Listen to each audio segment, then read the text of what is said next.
Good evening, everybody. Happy 2020, and welcome to the inaugural race of the 5th season of the Dark Horse Racing Series presented by Troy Lee Designs. For the 3rd time, Auto Club plays host to the season opener as we prepare tonight for the LMCgear.com dash at Auto Club. 120 laps, double points, and oh yeah, clean slate for everybody here as well. I'm Seth Cole, being joined here tonight by Joey Chapman. And Joey, Speedway slash super speedway type racing with Indy cars. It's the season opener. Just how aggressive these guys going to be as soon as that green flag drops?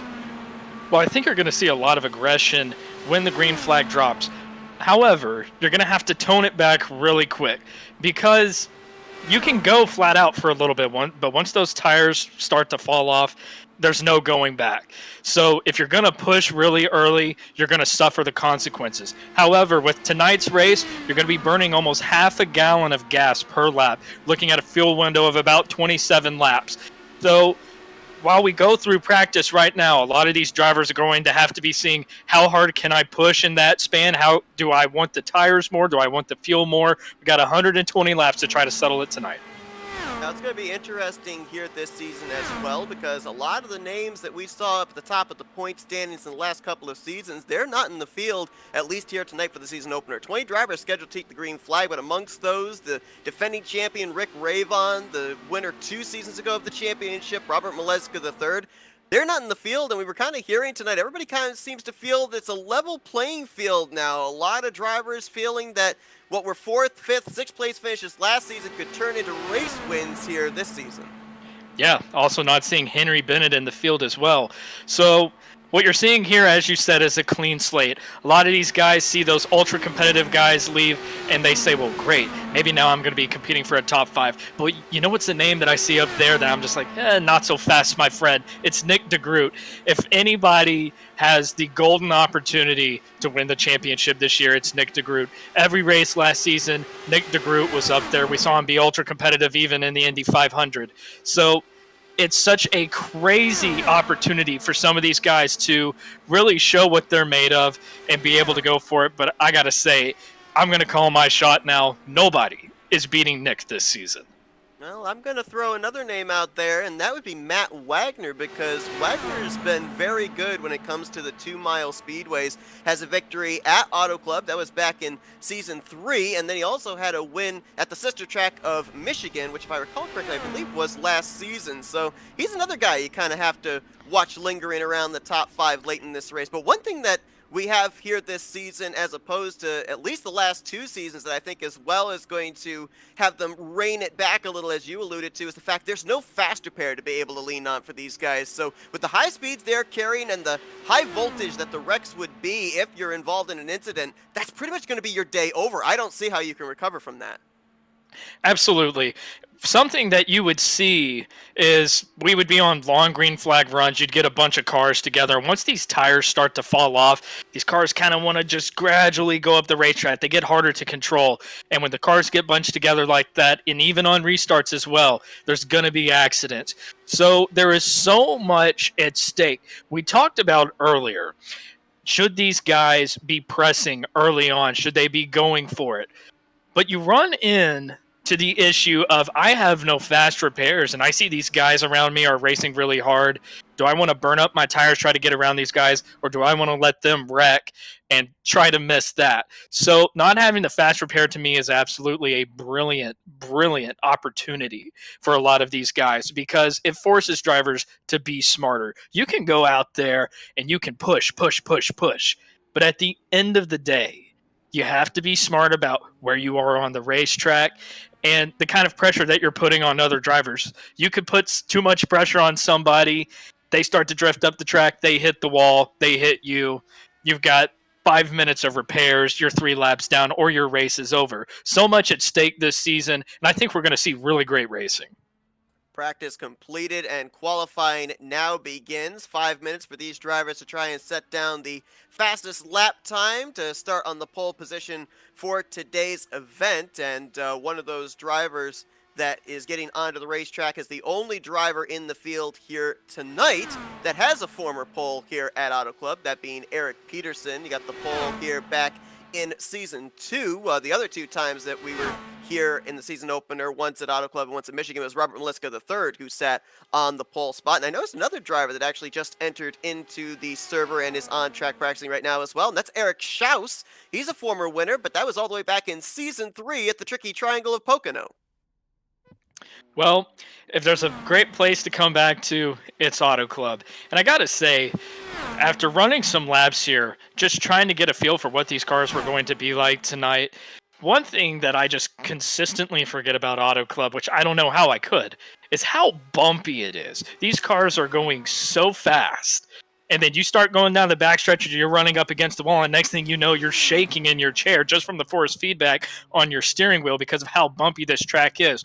Then you think you want to try to dive it down into the corner. Well, guess what? Too much steering input, these cars are going to go right around. So these cars are on that rugged edge. You have to be really, really, really careful to ensure that, you're not going to make that ultimate mistake. And especially here in qualifying, you want to try to qualify as best as you can. And obviously, of course, you want to try to start up as high as you can. But what if there's an accident at the start of the race with no fast repairs? There's just a lot that's on the line as we see Nick Degroot slowing down from his laps, currently second.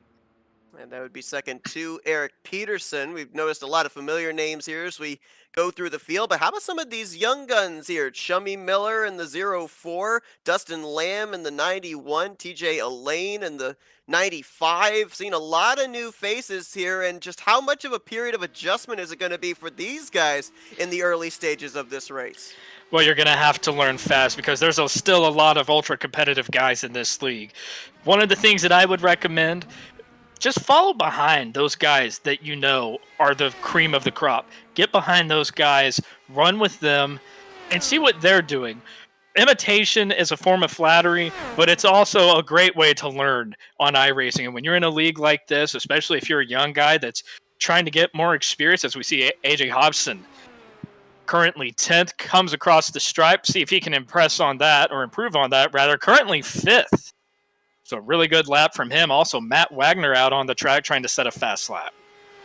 Luis Gonzalez Nunez, he'll be making his first start under the Dark Horse Racing Series banner. And there's the aforementioned Matt Wagner, former winner here at Auto Club. A couple of Cinderella stories that could take place here tonight as well. We saw Jim Brooks out here earlier in the 51. A lot of people were really pulling for him back last season at New Hampshire. He almost pulled off his first victory of the series there.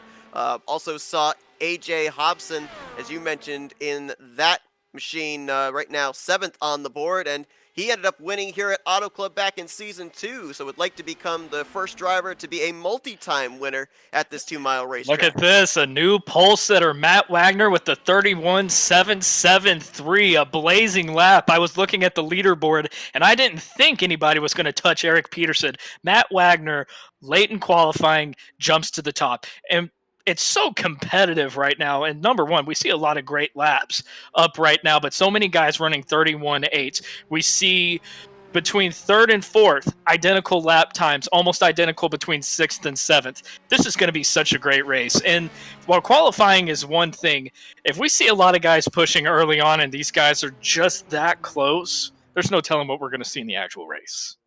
Well, if he's able to hang on for the final 15 seconds, it'll be the 4th time that Matt Wagner will start from the pole in a Dark Horse Racing Series event. And I don't think he's going to have any challengers. Everybody, for the most part, making the left-hand turn back to the garage area and getting ready for their crews to push them out for the grid. Matt Wagner going to start on point here for the LMCgear.com dash at Auto Club. And Eric Peterson's going to capture the outside of the front row for this 120-lapper. And we are prepared for a great night of racing. Also want to give a shout out to Scott Rankin, who couldn't be with us here tonight, our beloved color commentator here on FRN. You know what? He won the Area 51 race for Dark Horse last night, and apparently rumors say he did a shoey with milk inside of it, and that's why he couldn't be with us tonight. So, medical reasons, I guess we'll call it, perhaps. That's what I'm going to call it. For our colleague Scott Rankin, but should be a good one here tonight. Again, double points on the line for these guys here as well in this season opener, and it is going to be the 4th time that a 2-mile racetrack is going to be the place where the season gets started. We mentioned the Auto Club 2 seasons previously has been the venue. Michigan was the other one. That was, of course, last season, but we'll see what happens here tonight. As we mentioned, a lot of different rules as opposed to what we had last season, or even a couple of seasons ago. But still, the same racing is going to be taking place here tonight. It is going to be action-packed from start to finish. Going to be a race of survival in the early stages, a race of strategy, I feel, in the middle stages of this race, and then it's just going to come down to who's able to work the draft, who's able to get the runs necessary to get themselves to the front and maybe stay there, because as we know, we get close to the end of the race, it's going to be a lot of fun to watch these guys blocking with the high speeds in these Indy cars. Especially if we end up getting a late race caution. Say we're in that final fuel window where, let's say there's a caution with 20 laps to go and all bets are off. Some of these guys might come down, take tires if they have any left.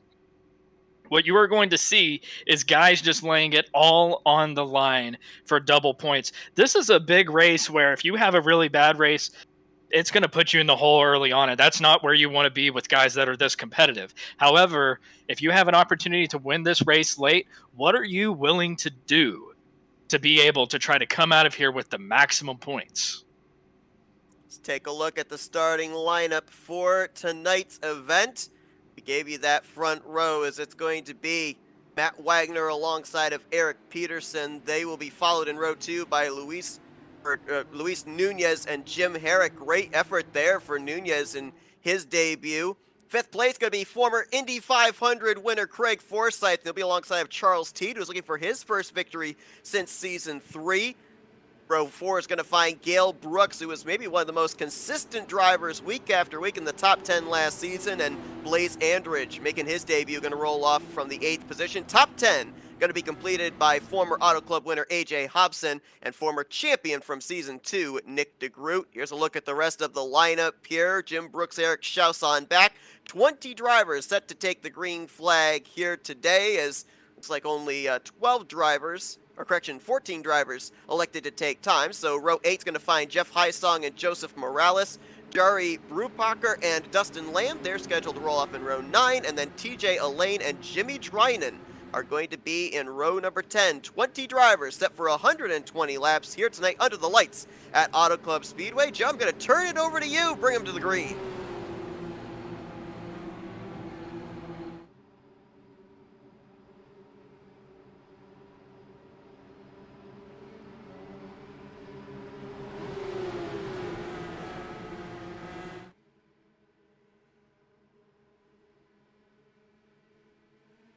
Fifth season of the Dark Horse Racing Series, presented by Troy Lee Designs, is underway. Matt Wagner with the shorter way around the racetrack is going to lead them into turn 1. They fan out double wide, almost 3 wide there into turn 1 already.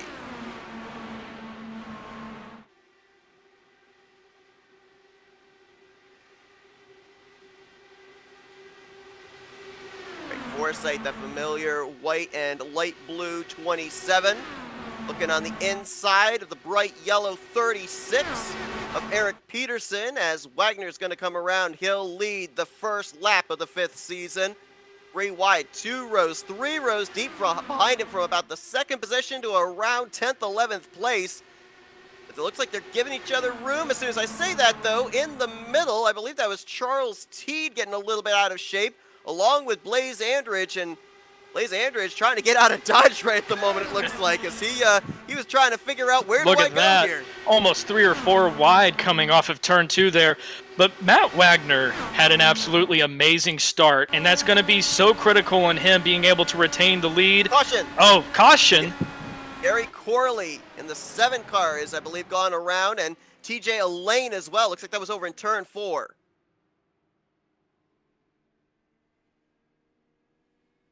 And hearing a reminder right now over comms, it's a long race. And remember, no fast repairs. So they gotta urge the drivers right now. You gotta be smart. You gotta conserve what you got. You're not gonna win the race on lap 3. But an amazing start for Matt Wagner. We're getting ready to see a look here at what might have caused this accident. Maybe a long race for some, but I think it's going to be a short race for TJ Elaine, who goes up and over on his roof, barrel rolling towards the start-finish line. Wow. Corley with a hard hit there as well, and that is a lot of damage to the front end. The whole front wing ripped off of the 95. We'll look and see just how heavy the impact was for Gary Corley. There was also another driver, Bright Green Machine, that came by on the front straightaway and I think made a little contact with the right front wing. That's just a case right there. It looks like somebody gets into the corner. You're a little excited. You're a little proud of that entry you made, but then it just starts to carry up the track, and you're going to have somebody right above you. And right here, this is just a rookie mistake. I would be very upset if I was the car on the outside in that situation. However, especially 3 laps into this race, there's no need to be racing like that this early on. Was Gary Corley getting a lot of damage to the rear end of his machine. Gonna see if I can pinpoint who the bright green car was. Possibly Dustin Lamb, I believe. We're going to go on board with him as I believe he was the one that makes contact with the upside down machine of TJ Elaine on the front straightaway. Watch here, you'll see the smoke into 4. And we see a message right now from Elaine to the other drivers. He said, first time in these cars, made a mistake. And that's what I said, just a rookie mistake right here. And gosh, what a crazy job of avoiding the accident. That is absolutely insane. Heads up driving. Now, we see a lot of times, especially at tracks like this, the longer a run goes on, the more we talk about the temperature building in the right front tire, making it harder for the car to turn on exit 1 to drift up the racetrack. We were only a couple of laps into this one, and we saw how it almost seemed like TJ Elaine's car did not want to turn. What kind of components take place leading to a car getting that tight that early? Driving it in too hard. I mean, that's just a situation where the first lap or two, you can't, the cars change so much in just a few laps. So you were able to take that kind of brave entry into turn 3 and can carry that momentum into 4. But in a situation like that, it seems like he had a great entry into 3, might have needed to lift some. Car just continued to carry up the track, and he was really hoping that if he just stayed in it, made the corner, he was going to be fine. But that was just a case where you have to lift and understand that if this is your first time in a car, and this is just a rookie learning mistake from TJ. When it's your first time in a car, I just recommend getting behind somebody, seeing what they do, and don't press too hard, because at the end of the day, whenever you make a mistake like that, you end up taking out somebody that could potentially be competitive. But all in all, it's a learning experience. And when you're in the back like that, you just have to soak up as much as you possibly can. TJ Elaine has indeed taken his car back to the garage here. Gary Corley got repairs done. He's returned back to the track. He is still on the lead lap, and a little food for thought.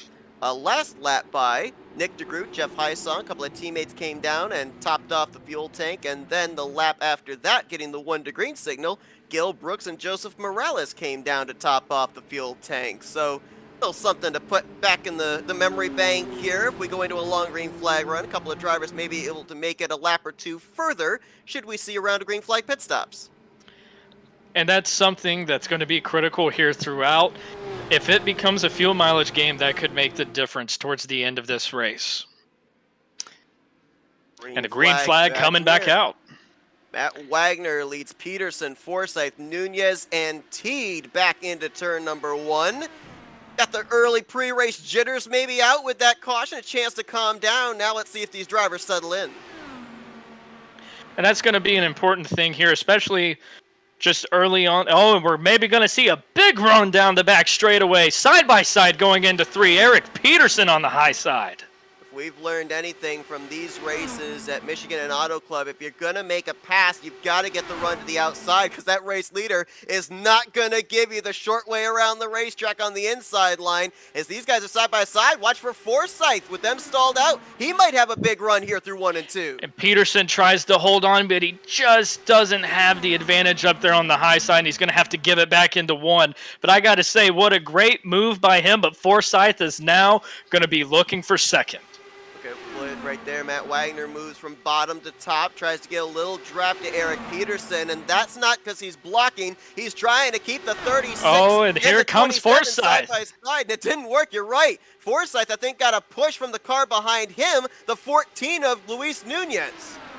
And Forsyth, we've got the top 5 under a blanket right now. This is phenomenal racing, side by side for the lead. Add Charles Teed into the mix, and not too far behind, Blaze Aldrich and AJ Hobson. So you got the top 7 all separated by about little more than half a second, as still Forsyth, those tires, left sides, right down on that white line, short way around the racetrack. He gets the advantage off of 4 complete. He's going to get it done. New leader. Craig Forsyth with an absolutely amazing move, but not so fast, my friend. Matt Wagner's going to get the draft here, and he's going back for it. He's going to have Nunez on the top side with him. Nunez looks to driver's left. He's in a battle for third with Eric Peterson. Look at Wagner. What a big move. Inside. No way that Forsyth could have anticipated that, and Wagner's going to go back to the point. But you have to wonder here, how much of their tires are they burning up racing this hard at the start? Honestly, if I was Matt Wagner there, I might just tuck in the second place and conserve my stuff this early on. Craig Forsyth doesn't care, though. He's going back for the lead. He's going to drive it deep once again, and yeah, of course, running the inside line, your car's going to push up the longer the run goes on. It's going to wear down those tires, and it's going to take away your ability to be able to make those moves later on in the run. So maybe that's what they're thinking, is make the moves now while the grip is there and it's available. Try and size up the competition, because who knows, it may be the same kind of scenario with 10 laps to go. I think Charles Teed is playing a little bit of strategy right here. I think he really could be pressing these leaders and right up with them, but he sees them racing and making these moves. Let those guys eat up their tires. Let one of them make a mistake, and maybe if I get a run on them, I can go for it, but otherwise, it's not worth it. No caution, but we do have a driver that is now on pit road, 4 laps down, Jimmy Dryden in the 99. He hasn't even made it to his pit stall as he sits up against the pit wall there just before the first pit stall. You can see the pit signs there ahead of him, so not certain what happened with him, but right now currently sitting on pit lane and now 5 laps down to the race leaders. And as the battle for the lead is kind of shaken out just for now, we see Wagner ahead, Forsyth in second. Oh. My gosh, they just keep going at it. We see Wagner go up the track there a little bit, possibly going to lose second place. AJ Hobson just made a pass along with Charles Teed. They got around Luis Nunez for the 6th position. I'm noticing a couple of drivers already running the outside line through 1 and 2 especially, and it's pushing up just maybe a half groove higher than they expect, and they're almost brushing the wall. Nunez nearly had that happen last lap, and the lap before, I believe it was the 72 of Eric Shouse nearly rubbed his right sides against that outside blue safer barrier. And I love what Eric Peterson is doing here. These guys are still just absolutely going at it for the lead, trading about it. But look at this. He's just naturally went from about 5/10 back to just closing up on the leaders. Let them run their race, get up there, and see what you got for him. But he's doing a great job of conserving his tires right now. And as the fuel window starts to come into mind, who knows? Maybe he's been saving some. He might be able to go further than the leaders. Almost 3 wide back here for around the 6th position as Eric Shouse started to the inside of Nunez, just across the nose of Charles Teed. So Shouse cutting his way through in that bright green number 72. Started this race from the 12th position, already up 6 spots.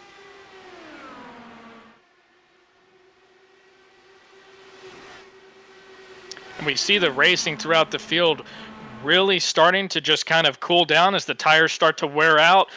Looking back through the field, looking at a side-by-side battle over here with Jim Herrick and Nick Degroot. Nick Degroot started 10th, currently sitting 11th right now, and you got to start to wonder, you know, is Nick just really saving his stuff right now, or is he just waiting for, I don't know, the car to finally come to him? Somebody that we usually see running top 5, kind of underperforming tonight so far, but it is early on.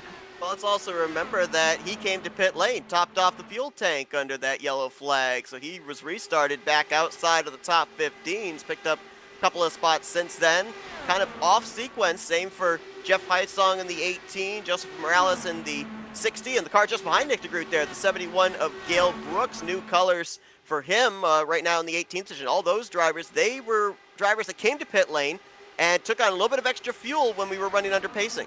And taking a look back at the lead now as Matt Wagner takes the top spot back from Craig Forsyth. Peterson just sitting there right now, biding his time, as we see Forsyth is going to get a run going into turn 3, and he's going to take the lead right back. And I got to say, I'm impressed that these guys continue to trade the lead back and forth almost every single lap. It seems like we get the run here, going right back. These guys are not saving anything. They want the win, but remember, it's lap 18. You can't make a mistake now. You don't want to burn it up too much. It's interesting, too, because we talked to drivers a lot after Auto Club, Michigan, Pocono, Indianapolis, those big racetracks. And, yeah, they get the big runs. They make the move to make the pass for the race lead. And we asked them, are you kind of figuring out a scenario if you're in the same situation late in the race to maybe figure out the timing of a pass to be the first one back to the checkered flag? And usually the answer is yes. So you have to wonder if only 20 laps into this race, are these drivers already preparing for the final 20 laps? You know what? I've seen enough preparing right now. It's clear that if you can run with the leader, that you can get a run. And the fact that Eric Peterson is just sitting back there, and I know I keep coming back to talk about him, I feel like he could be right up there doing it, but I think he might be running maybe, 3/4 throttle right now, just sitting in their draft, saving fuel, saving his tires, because we just see absolutely crazy racing for the lead between Forsyth and Wagner. I mean, literally almost every corner. But what we're starting to see now is that if you make the move too early, you're going to be a sitting duck. Now, it seems as though, as we'll see here, Wagner goes to make the move into turn 3. He's going to get the lead from Forsyth. Starts to kind of slide up the racetrack. Forsyth's going to get his draft. You'll see how long it takes Forsyth to get back to his bumper. He's just now able to make that move past the start-finish line. So if this is how it's going to be throughout, I want to be in second place on the final lap, and I want to make my move in turns 3 and 4, because otherwise, you'll see here, Wagner is going to get the draft going down the back straightaway, able to make the move into turn 3 and 4. Of course, last season, the season opener was at Michigan, a sister track here to Auto Club. Matt Wagner picking up that victory, or actually, correction, I should say, back in season 3, the Auto Club race, he was the winner of that race, and he led 27 laps en route to that checkered flag. Craig Forsyth and Eric Peterson were both also in the field. Forsyth was able to finish in the top 10, 6th position, did not lead any laps in that race. Eric Peterson, though, he didn't lead any laps because he was back behind the wall in a 33rd finishing position, so running much better here tonight. And it just kind of seems, talked about Jim Brooks almost picking up that victory last season, Gail Brooks being consistent, drivers that you kind of pull for to try and find victory lane. I think Eric Peterson kind of falls into that mix as well, because the last 2 seasons, he's had a lot of difficulty, had to overcome a lot of adversity. He finished 8th in last year's overall standings, but only had 3 finishes up inside of the top 5. And Peterson right now still in contention with the leaders, and we see that 4th place, Nunez, is 2.5 seconds back off the leader. So these guys obviously going hard right now. You want to talk about somebody that's rising up through the field, talking about him earlier. I will eat my words. Nick Degroot has made his way up to 6th place. And you know what? That first caution could have been a blessing for some of these drivers that were really wanting to think about strategy. Listen, there's some very clean racing in this league. You often don't see rookie mistakes. You don't see guys just taking each other out rather. So Nick Degroot might just feel confident in that he can go out here, running off strategy, and once these guys start pitting here in a few laps, he might inherit the lead. And we have a driver that has gone to the garage area. I'm not certain what the circumstances were, but Eric Shouse was working his way up there through the field. He was up inside of the top 10, knocking on the door of the top 5, and a few laps ago, he made the left-hand turn into the infield. He's out of the race right now, scored in the 17th position. So not sure what the circumstances were there for the former winner here in the Well, Dark Horse Racing Series, but that's a tough break for him, who obviously had a very fast race car. well, Eric Shouse, very unlucky here because it seems that he got into a little bit of a mix-up. Can't tell with who, but he slid up the racetrack. The car behind him got a run, and as Eric started to try to come back down the racetrack off of turn 4, got clipped in the back, slid to the inside wall, and crashed, and he's going to call it a day. No caution for it, as probably happened down below the double white line, so that would be considered off the racing surface, and no yellow flag would fly for the incident. It was him and AJ Hobson. So it's going to be interesting to see if Hobson has any damage here. That would have been for 5th place. There's Hobson in the 63. We'll look to see if we can find any visible damage on his machine, as he's about to be reeled in by Nick Degroot, Jim Brooks, and Gail Brooks. That's a battle 6th through 8th going on right now. I'm not seeing, especially around the front wing, I don't see really any visible damage on his car. And we're starting to hear about drivers getting ready to pit. So we're right at the fuel window. Lap 27. We're going to hear guys, Chummy Miller announcing that he's getting ready to come into the pit. Matt Wagner, our current leader. I was going to say, 6 has to be one of those first ones, right? Because he and Forsyth, they've been out here in this clean air creating the draft for everybody else. I'm extremely interested to see how long Peterson is going to be able to go. He was not one of the guys that came in under that first caution on lap 3. So we're going to see here how much longer is him just sitting in the draft, sitting in the draft of the 2 leaders and just biding his time. How is this going to work for him as we see both Forsyth and Wagner peel off the pit road as Peterson will inherit the lead? Whoa! Someone missed it. Big time. I'm not sure who that was, but that high song, I believe, someone went flying by. No, actually, that was Luis Gonzalez. Yeah. Nunez. And that is a costly mistake early on in this race, especially if it goes green. Missing pit road is one of the biggest things that you can do to ruin your race, and Nunez has got a big hole to dig out of now. He's got his work cut out for him. Matt Wagner, Craig Forsyth, AJ Hobson, Charles T. Jim Brooks were the 5 drivers that came down there. Current leader Eric Peterson is going to come down the pit road, so it could be a thing of maybe he could have stretched it another couple of laps, and Nick Degroot, who just inherited the lead, is going to get back right on the same strategy with everybody else. So you got to wonder, how much did he really gain with making that pit stop on lap 3? Yeah, we'll see how long he, Gail Brooks, and Jeff Heisong, how much further they can go, as they all pit under our only caution of the evening. And here's the answer. Nick Degroot coming to pit lane. So he gained 1 lap of fuel. Looks like Gail Brooks may gain about 2 laps of fuel. He'll probably be in next time by. Jeff Heisong hitting pit road this time as well. So the teammates, the 89 and the 18, able to stretch it 1 lap further than everyone. But they may have also taken on some tires there as well. Maybe another reason why they were able to cut their way up through the field as quickly as they did. And that could be a reason why we see them going ahead and pitting right with the leaders, even though it wasn't going to make that big of a difference. Fresh tires are going to mean the world. The amount of time that you're going to be able to save possibly when you go back out there on the track, if you actually get with some other guys running the draft, maybe be able to save a little more gas. So really interested to see how this strategy is going to be able to pay off for him. Well, not 2 laps, 3 laps more for Gail Brooks, as he is still out there in that DeWalt yellow and black colored 71 machine. We'll see if he's going to duck onto pit lane this time, and heck of a battle going on behind him for what's going to eventually be the race lead. Craig Forsyth, Matt Wagner, they're right back at it again. Forsyth won the battle off pit road, but Wagner not letting him get that soon-to-be race lead quietly. And once again, they're just going to keep going at it every single lap, trading the lead back and forth. And I got to say, if they can keep this up the entire race, we are going to be thoroughly sports entertained. We're going to see the top 3 here just really making a run for it because they were able to stretch their lead out over 4th place. They weren't losing anything by doing this. And if you can keep it mistake-free, we get the benefit. We get to sit here and call it and have a great time.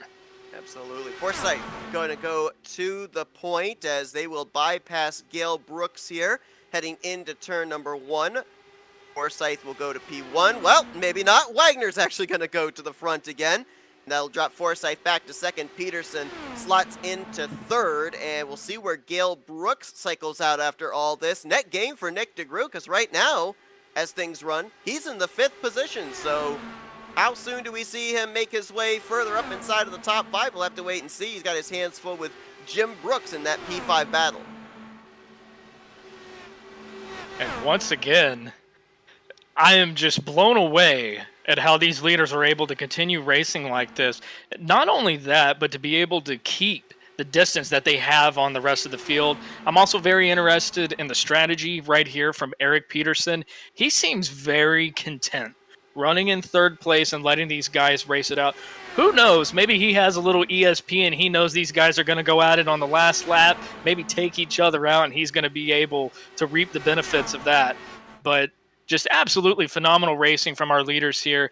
And Nick Degroot is going to file out into 6th place right now. While I do like the strategy, we see such a large distance between 3rd place and 4th place. Eric Peterson is 0.3 off the lead, and Gail Brooks in 4th place is 2.5 seconds off the lead. So Nick Degroot might be able to get up past Gail and get to 4th place, but what are you going to be able to do from there, especially if you can't get the draft and you're pretty much on the same tire set and fuel strategy as these guys? It's going to be tough to make up that distance.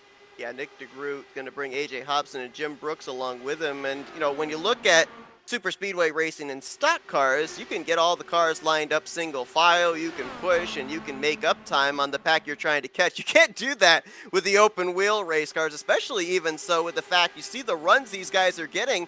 If you pull up to somebody's back bumper and then drag the brake, that's going to slow you guys down more than it's going to actually help propel you guys forward. So you've got to run, you've got to take it, and that doesn't allow these drivers to be able to line up nose to tail like they would be able to with stock cars.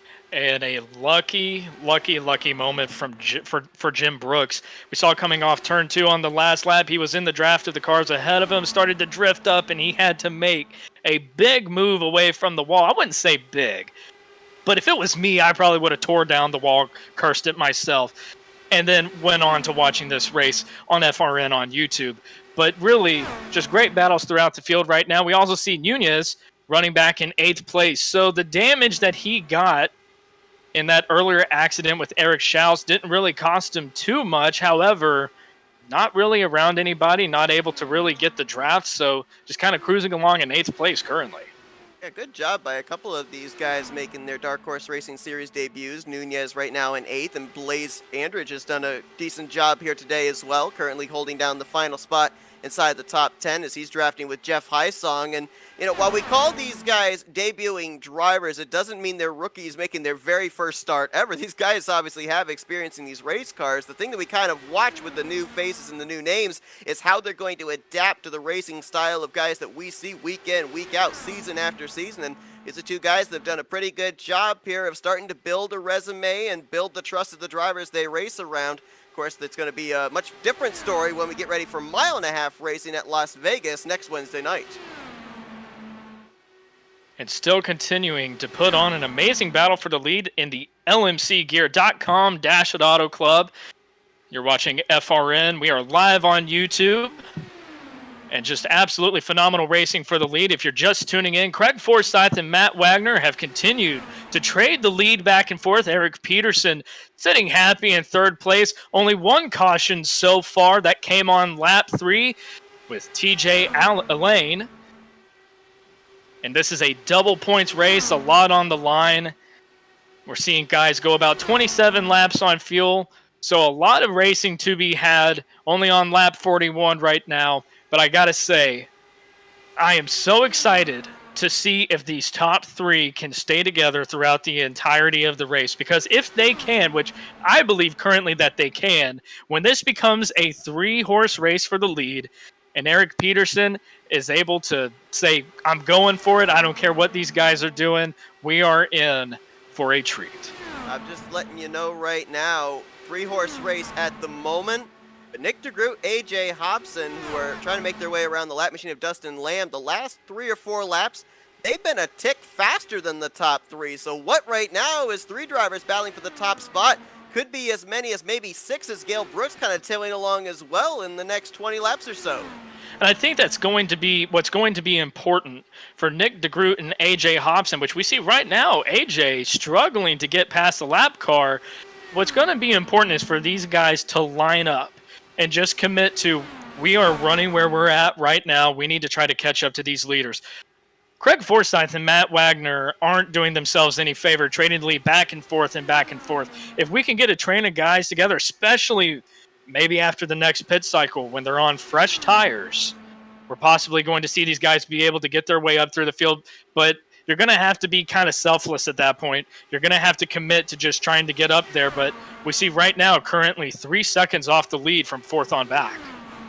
More than a third of the way through this race, about 17 laps away from the halfway point.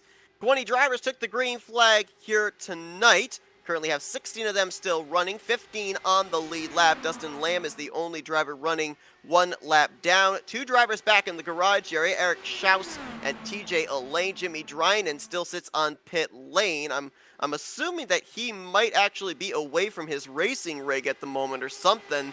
The reason him not sitting in his pit stall on pit lane, but right now, we've got 15 drivers that are still on the lead laps, which means they still have a shot at winning this thing. And a lot of people looking at this right now might be thinking this is the boring period of the race. Drivers just kind of exchanging a spot here or there, mostly running single file, very spread out. But this is where all the underlying strategy takes place, because there's going to be a driver that's going to try and undercut the drivers around him. There's going to be a driver that's going to try and make it a couple laps further than the drivers around him. This is where the cogs start to turn in terms of setting yourself up for possibly the final 2 pit stops of the evening, trying to figure out what strategy is going to have you out in front in that final run to the checker.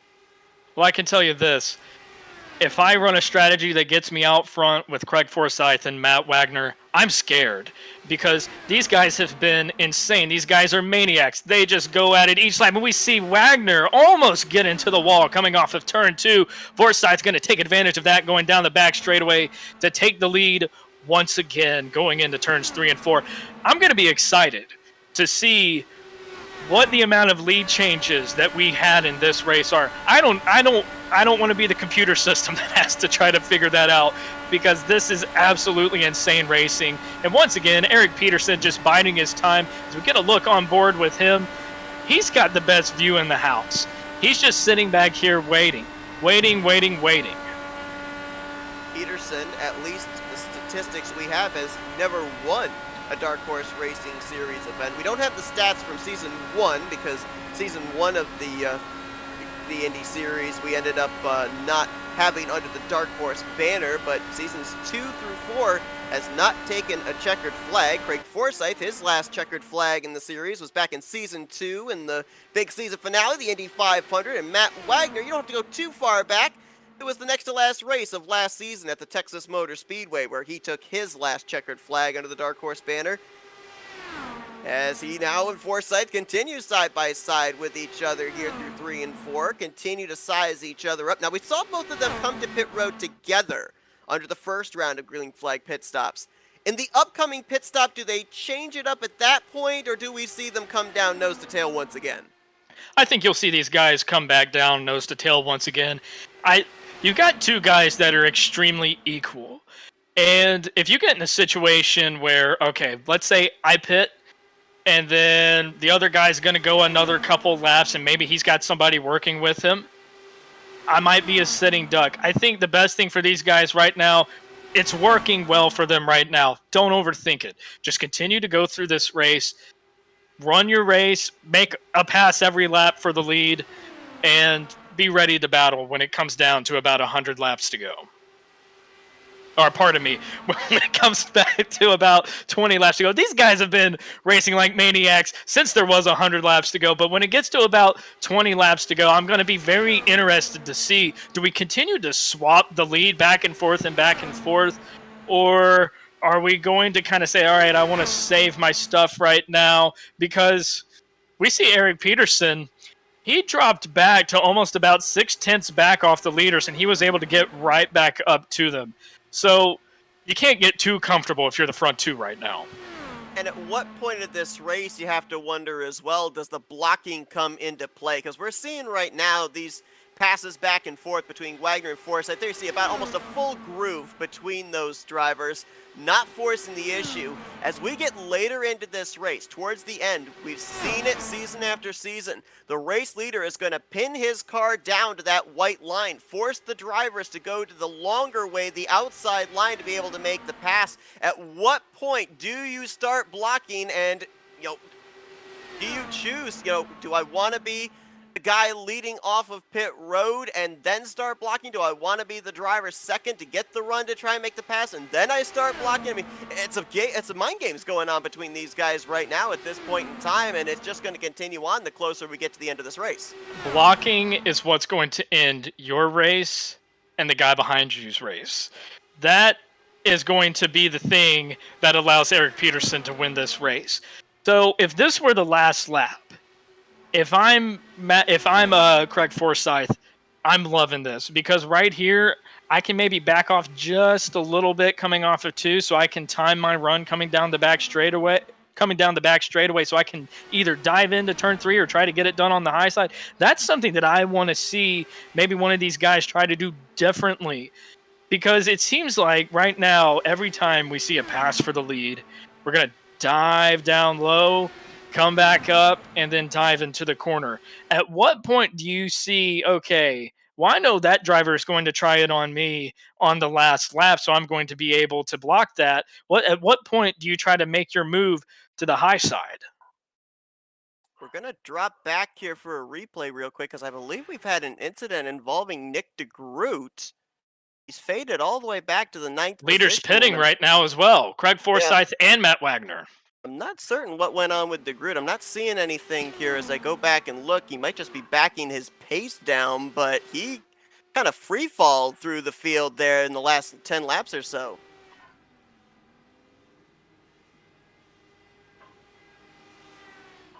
And right now we see Peterson pacing the field as the 2 leaders are going to be on pit road.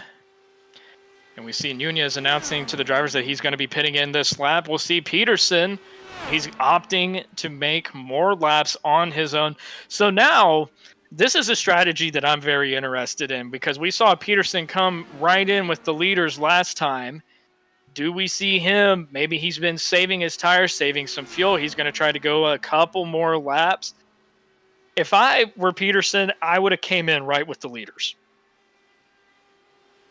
I'm wondering about, like, with Nick Degroot falling back, if he backed his pace down a little bit, I'm wondering, there's got to be some kind of a target number that these guys might be looking for. Maybe even Eric Peterson staying out that extra lap to maybe be able to make it the rest of the way on one more pit stop. Maybe thinking that guys like Forsyth and Wagner, that they would have to pit in the closing stages of this race, even after making the next pit stop. We're going to see a host of drivers coming in behind Peterson. Hobson is going to be coming in, as well as Nick Degroot, all saying over comms that they're going to be coming to pit road. Here's Degroot just behind Hobson.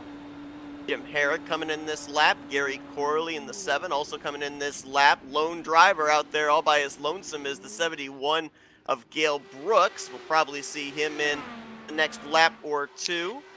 And when we oh my gosh, what a tongue twister I just put on myself. When we see this race come back to Craig Forsyth and Matt Wagner, a big thing that I see right now coming out of the pits, there's a second almost between these 2 guys right now. You got to wonder, did Matt Wagner not get on the pit road good enough? Did he have a really bad exit, maybe slide through his pit box? But it is not the tight battle that we had become accustomed to. We'll have to see. It's about 7/10 of a second, maybe 7.5 of a second between those 2 right now. Not certain just how far behind you can be before you start to pick up the slipstream of the driver in front of you, but we'll see if that gap starts to close up as Gail Brooks, another lap on the board that he is going to lead. So this says to me that Gail Brooks has a very different strategy than the rest of the field. I don't know if he's hoping to catch a quick caution. I don't know if maybe he thinks he could make it on just one more pit stop and everybody else is going to be short, but we're starting to see, as I said, around the halfway point of this race, this is when all the strategies, some of them the same, but some of them vastly different, start to come to fruition. And Gail Brooks is going to be coming in this time. And looking back, it just seems that Craig Forsyth just had a much better pit stop. Obviously, we can't see possibly everything that happened for the drivers coming into pit road in terms of what they were doing during their pit stop. But Forsyth just blew by Wagner on exit, and now we've got about a second between our leaders, so Forsyth might be the ultimate winner of this battle. We've also had another driver with an issue on this round of green flag pit stops. That is the 50 of Charles Teed. He was running up in the latter half of the top 10 before the pit stops began. Now finds himself back in the 15th position, last car on the lead lap, and only about maybe 6 seconds ahead of our race leader, which is now Craig Forsyth after Brooks dove onto pit lane. And just a lot of interesting strategies starting to come into play now, as you said. Forsyth is going to inherit the lead as we come back around. And I really want to try to figure out what happened with Wagner on that pit stop that caused him to lose so much time to Forsyth. Those guys came in equal, and a second difference between them now. Halfway through the LMCGear-Dash.com, or let's try that one again, LMCGear.com Dash at Auto Club, as you're joining us for the season opener of Season 5 of the Dark Horse Racing Series. Seth Cole and Joey Chapman, we thank you for joining us here on this Wednesday evening as we're starting to see the strategy playing out here between Craig Forsyth, Matt Wagner, Eric Peterson. They've been your top three mainstay most of the night. These drivers trying to figure out who's going to be the inaugural season winner as they then prepare next week to head west, as we'll be at the Las Vegas Motor Speedway for the second race of the season. That'll be next Wednesday night with the green flag scheduled to fly around 8:10 p.m. Eastern Standard Time. Our coverage begins at 8 o'clock Eastern Standard Time here on YouTube, Facebook, and you'll be seeing it as well on ESTV. Craig Forsyth, though, it looks like he is, at least for the time being, able to keep Matt Wagner within about 8 to 9 tenths of a second. Wagner not able to close up, and the big reason is they're both kind of running identical lines through the corners, so nothing gained, nothing lost between these two. And I'm going to keep coming back to this, but I just want to know what it was about that cycle of pit stops that shook up the top three so much. Wagner a second back. Eric Peterson almost 5 seconds back at this point. Did Craig Forsyth just have the pit stop of a lifetime, inherits the lead, and is saying, bye-bye, Earl, I'm gone? Take it through the field of where everybody is after we worked our second round of green flag pit stops. Forsyth, race leader, started from the 5th position. As you can see, has not fallen outside the top 10 the entirety of this race. He's been swapping the lead back and forth between himself and Matt Wagner, who started from the pole position, looking to go coast to coast here tonight. Right now officially running 9 tenths of a second behind the race leader. And then you got to drop almost a total of 4 seconds back to Eric Peterson, right now holding down the 3rd position. AJ Hobson, who won this event back in Season 2.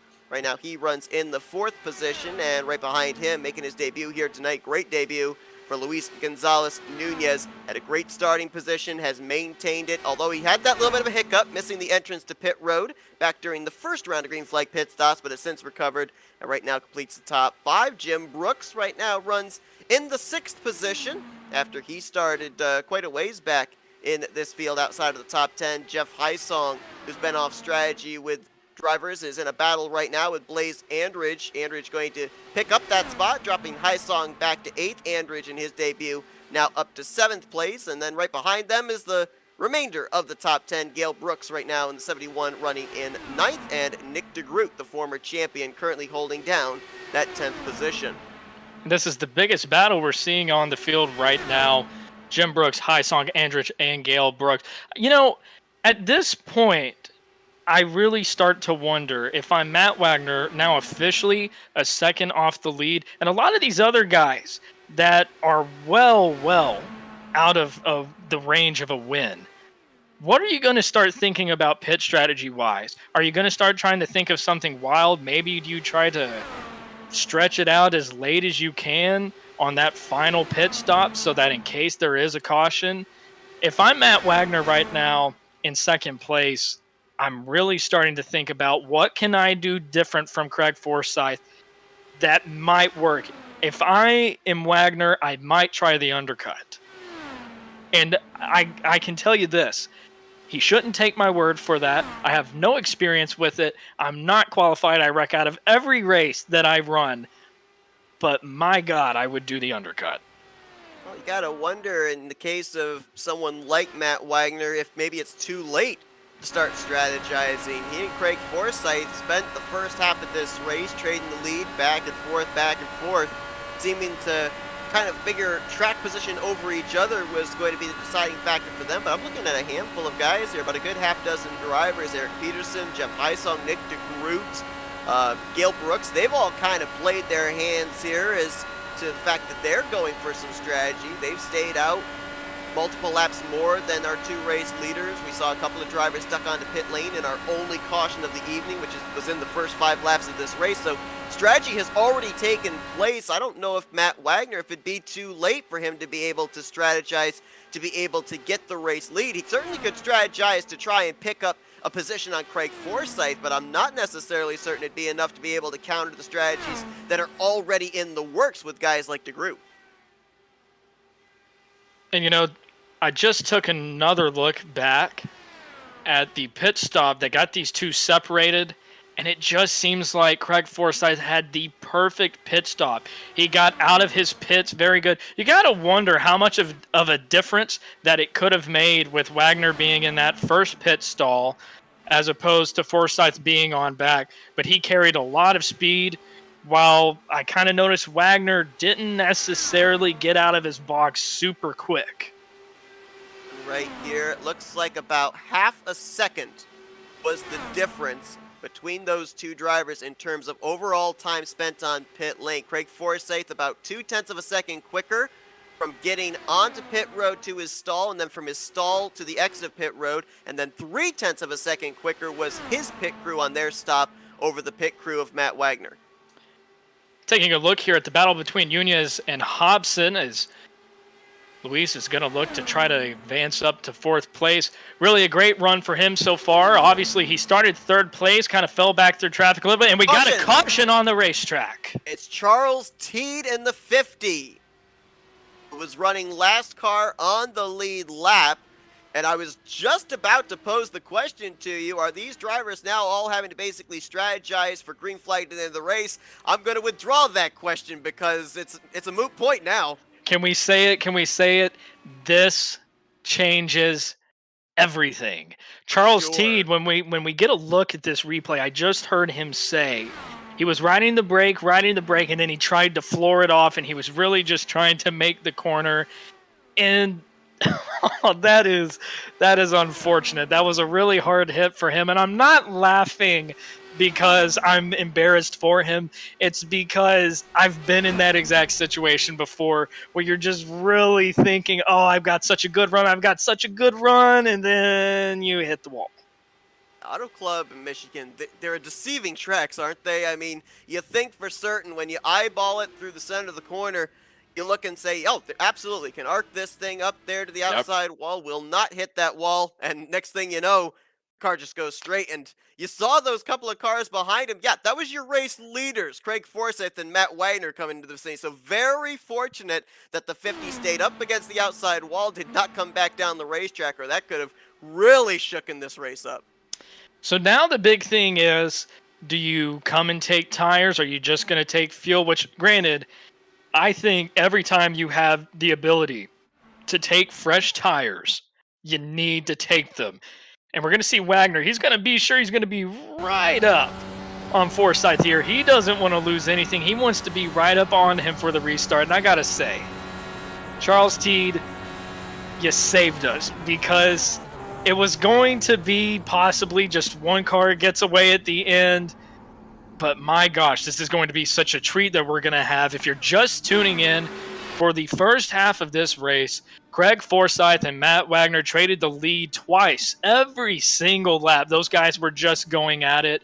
But now, that accident off of turn 4 changes everything. And I'm very interested. That was a very close race off of pit road between Wagner and Forsyth, and I believe Forsyth just barely got Wagner at that second white line. Well, maybe less than half a car length was the interval between those two. Of course, Wagner having the #1 pit stall, so all he has to worry about is launching to that commitment line, but Forsyth just a tick quicker to be the one to lead us back to green. I mean, look at the names that this now puts back into the picture. Nick Degroot, Jim Brooks, AJ Hobson, Eric Peterson. I mean, he was in ride mode for the first half of this race. Granted, he lost some track position after the second round of green flag pit stops, but these are guys that we know have the same kind of speed as the two race leaders.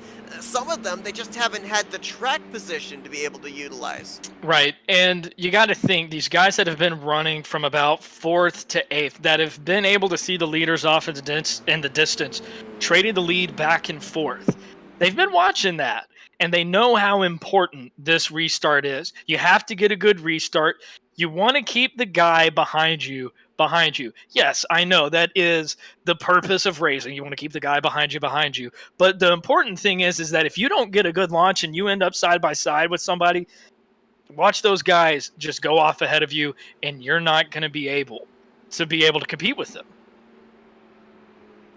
Well, Dustin Lamb, the 91 car, receives the free pass under this yellow flag. He was 2 laps down when the caution came out, so he gets one of those laps back. He'll be the only car 1 lap down on this restart in the 15th position.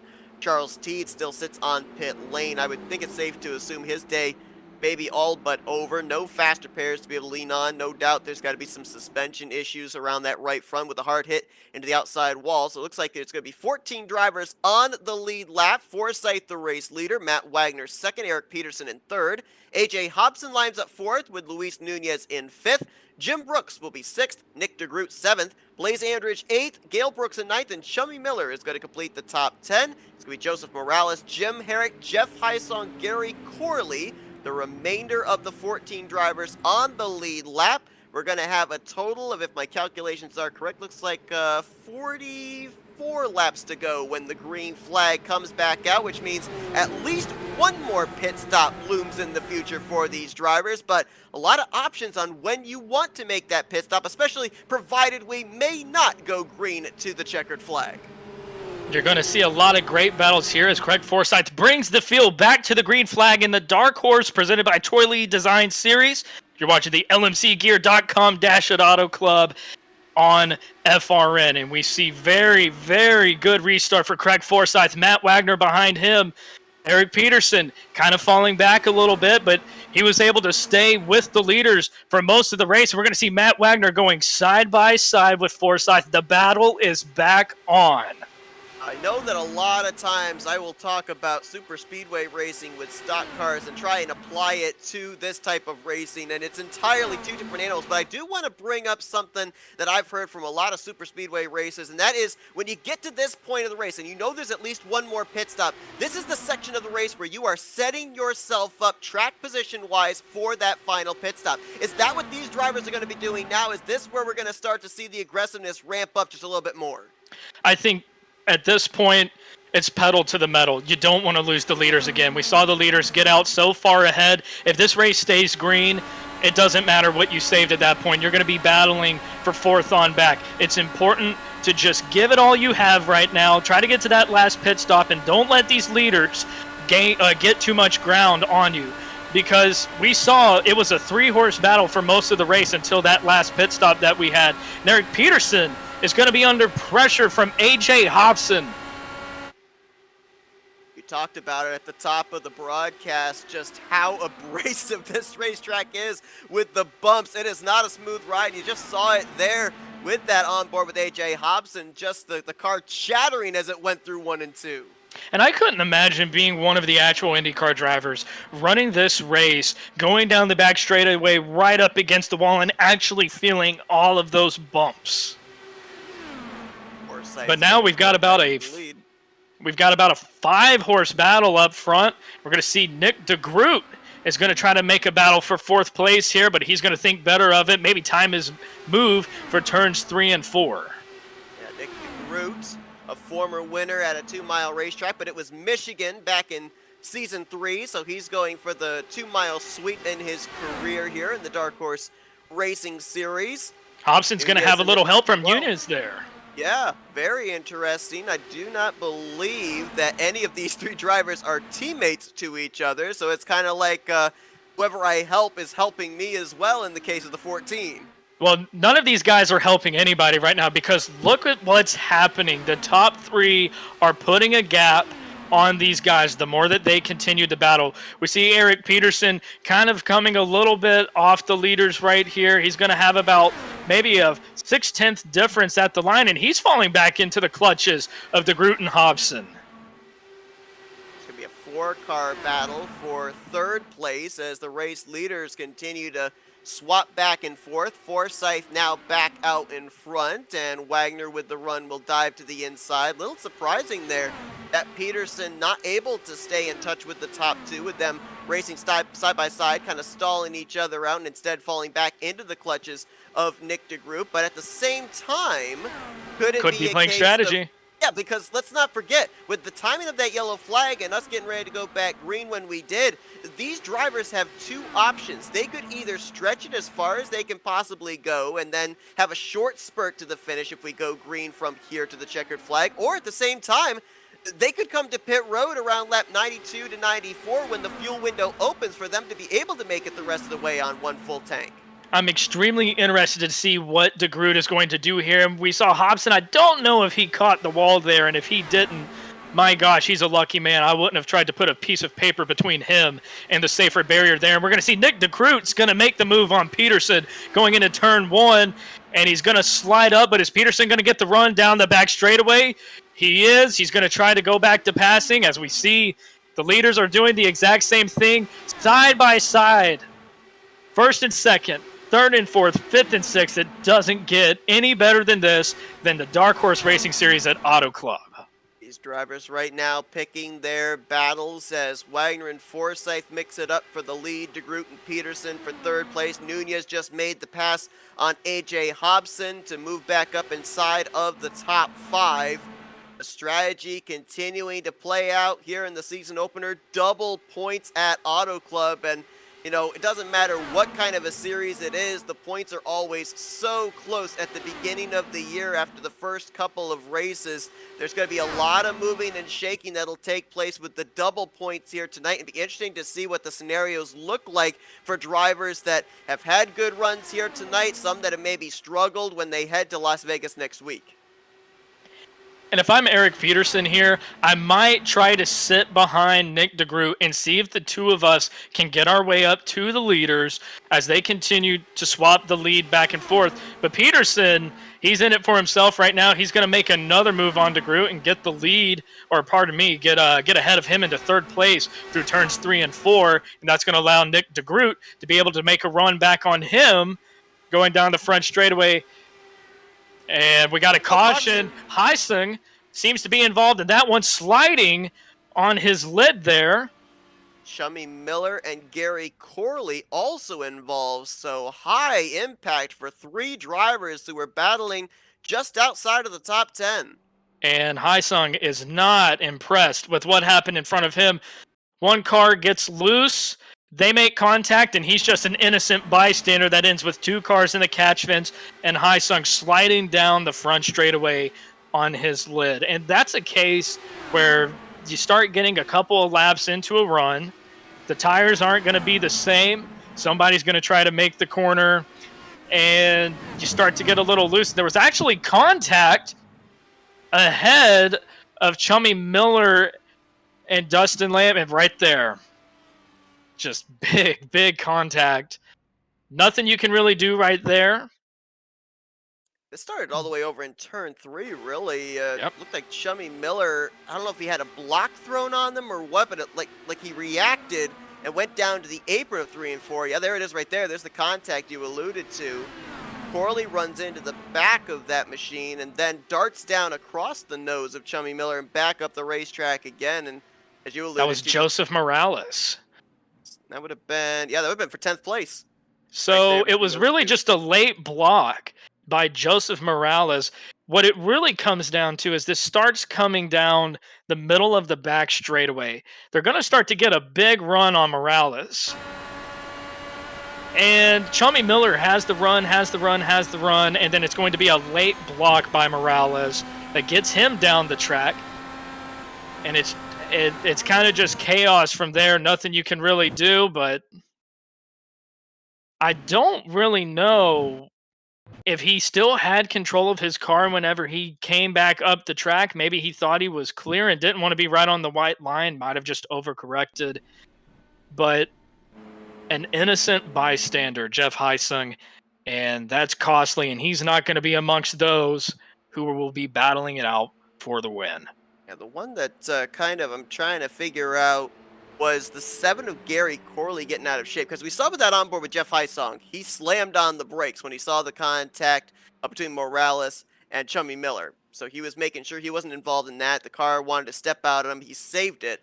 I'm not sure what led then to his car darting to the left as it did across Miller's nose and then overcorrecting back up the racetrack. I mean, would that have been the heat already built up there with that slamming on the brakes? So what it looks like happened whenever you get back on board with him, he's going to make contact with Morales on the entry to turn 3, and that's going to get him loose. He kicks it down into 4th gear, then gets back on the throttle, and it starts to step away, corrected it to the right, didn't catch it in time, and that's what caused the accident. So really just the change there from 5th gear to 4th gear, then getting quickly back on the throttle, starts to get him sideways. And with these Indy cars, you're kind of along for the ride. It takes a very skilled driver to be able to catch these cars. And he didn't really necessarily overcorrect it, but he just didn't stop correcting it in time when the car went ahead and swung back to the right. And he was just along for the ride at that point.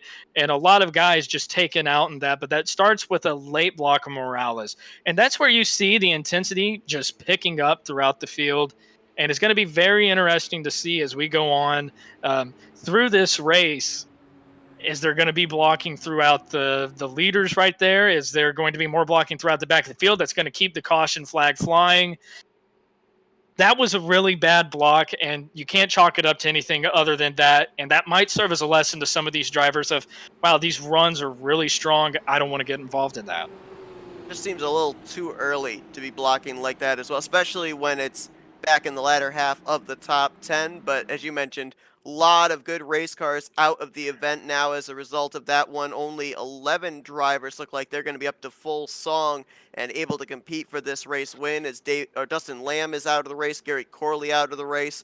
Chummy Miller, Jeff Heisung, they still sit on pit lane along with Charles T. But it looks like right now Lamb's going to finish 12th, Corley 13th, Miller 14th, Heisung 15th, and Teed in 16th. As obviously Eric Shouse in 17th, Jimmy Dryden 18th, and TJ Elaine in 19th. They made early exits in this race as well. Jim Herrick stayed out an extra lap to maybe get himself a bonus point for a lap led. He'll be now back in 11th position. Race lead gets turned back over to Craig Forsyth, and I still don't see these drivers able to make it to the end, as they all actually were on pit lane under this caution. They're not going to be able to make it to the end. The green flag is back out at Auto Club, and we see a great launch from Forsyth on the restart. And going back through the field, he's going to have Matt Wagner behind him, Nick Degroot, and Eric Peterson. And Nick Degroot was one of those guys that ended up on a different strategy than the rest. When it came to that caution that on lap 3, he decided to come in top off on fuel, and now he finds himself battling it out with the leaders, and he's not going to do what Peterson did of just sitting back. Degroot is a very good driver, very aggressive driver, and he's gonna shake it up with these guys. Who knows? We could see 3 cars trading the lead back and forth and back and forth. He's going to try to make it 3 wide, and he does. He's going to be on the bottom on the white line. Is he going to make it stick? He does. He gets ahead of Forsyth, but he's going to slide up the racetrack here. Coming back to his bumper on the back straightaway is Forsyth. I'll tell you what, from what I've seen of Nick Degroot, whether it's a 2-mile racetrack or a 1.5-mile racetrack, nobody is better at pinning their car down to the bottom of the racetrack than the driver of the 89, the former champion. But as he slides up there, opens the door for Matt Wagner to move back to second. Forsyth went back to the point, but Nick Degroot, maybe that move was made saying, hey, Forsyth, Wagner, you haven't seen me all race, but I'm here to play now, fellas. Matt Wagner going to try to go back for the lead coming out of turn 2 here. Forsyth surely going to get a run down the back straightaway, but Nick Degroot is going to want to be a part of it as well. Which lane is he going to choose going into turn 3? And he's going to maybe hold back for just a little bit. Decides not to make the move. Forsyth clear to the lead. Got a problem for the 71 of Gail Brooks as he was slow off of turn 2. I don't know if that car got loose and he was trying to gather it up, but very slow up the second corner. Drops back from 7th now to the 10th position. Wagner once again establishes the lead. Forsyth drifts a little bit high going into turn 2. Going to see Nick Degroot start to get a run on him. Forsyth not able to necessarily get as strong of a run. He's going to dive to the bottom all the way down to the white line. Wagner's going to fall back to second. Nick Degroot wants to take second away. Doesn't have enough momentum on the bottom. He's going to have to settle for third place. Now, it's been interesting here in the first half of this race. We saw 2 rounds of green flag pit stops, and we saw drivers elect to stay out a couple of laps longer. I think the most we've seen was 3 laps, and that was Gail Brooks who pulled off that strategy. When these guys went back green, there were 30 laps to go. The number we've been given is 27 laps that they can go on a tank of fuel. Those extra 3 laps, is it possible for somebody around mid-pack to be able to save those extra 6 miles?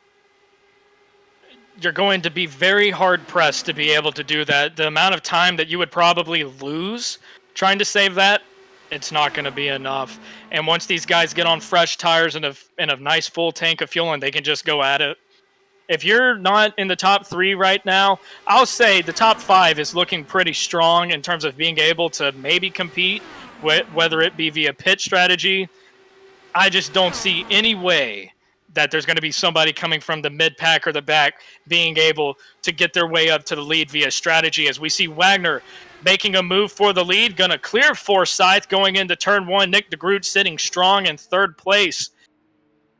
And now with 3 cars battling it out, they've been used to mixing it up, just Wagner and Forsyth. Nick Degroot is here, and he's ready to race.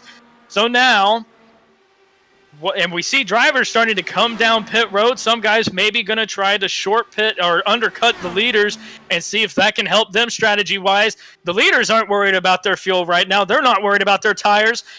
They're busy going for it. Nick Degroot gets a run right up to Wagner's bumper, and he bags out as Forsyth back to the lead coming out of turn 2. Those 2 drivers you saw on pit lane were Jim Brooks and Gail Brooks, and Joseph Morales has now dove onto pit lane as well. So these drivers are banking on the fact that they believe this race is going to go green from here to the checkered flag, because you're going to definitely lose a lap on pit road pitting under green flag conditions. You cannot afford a yellow flag coming out and trapping you -1.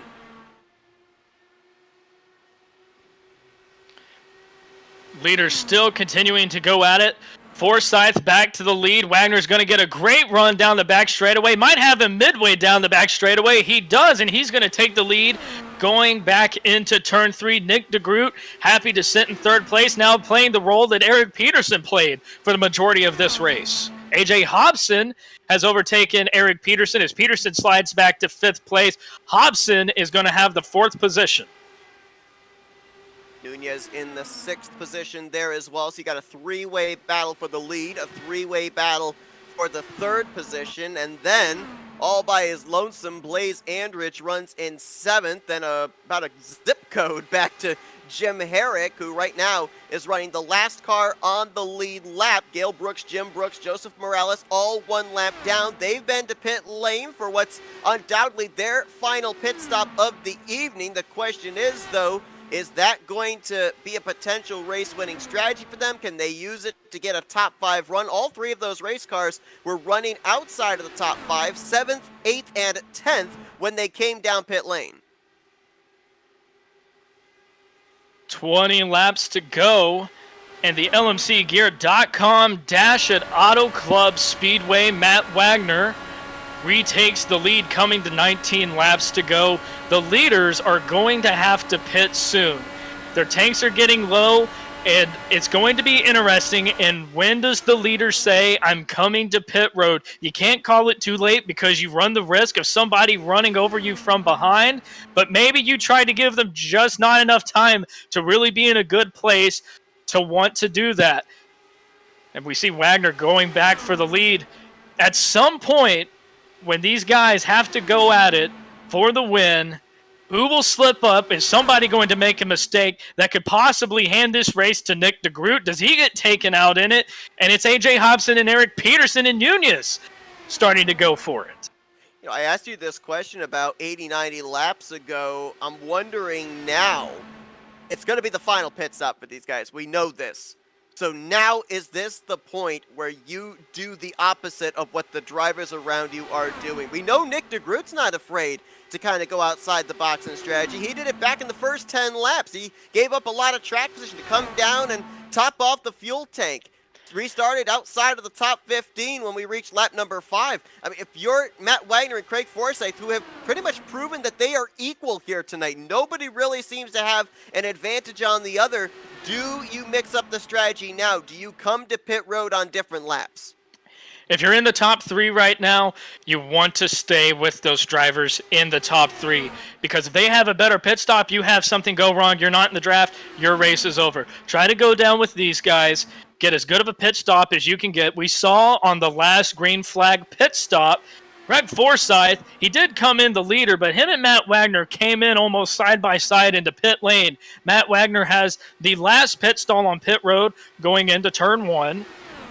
And that could have hurt him. Craig Forsyth had an amazing pit stop, got out of his stall great, and was able to get out to a second lead. Nick Degroot is not a driver that makes a lot of mistakes either. So much on the line in the final 15 laps here, and we will remind the viewers, double points are up in this race. Mistakes, extremely costly. Winning this race could help make your season. You know, it's interesting you bring up that pit stop between Wagner and Forsyth that translated to about a second difference, and it was only half a second. That was the difference on pit lane that led to that second gap between the two. Does something like that linger in the back of the mind of someone like Matt Wagner and maybe pressure him to make sure that he is flawless on this next upcoming pit stop? If I'm Matt Wagner, I'm not shaking in my boots, but I'm extremely concerned because you're right. 5/10 was only the difference that separated them on pit road per se, but having that last pit stall and trying to get up to speed, stop spinning the tires, and we see Wagner almost falls into the clutches of Nick Degroot. Nick Degroot thinks better about it, and Forsyth, it seems that he almost had a little bit of a shake-up there with Degroot. He says that was his bad, but if you're Wagner, that last pit stop does loom large, and you know that Forsyth can hit his marks. And Forsyth was able to take so much on the exit of pit road there on the apron. We're going to see Wagner and Nick Degroot draft their way back up. And if he can stay within 4/10 and has somebody behind him, it's still going to be a 3-horse race. It's just a matter of whenever you come into pit road, you have to hit your marks.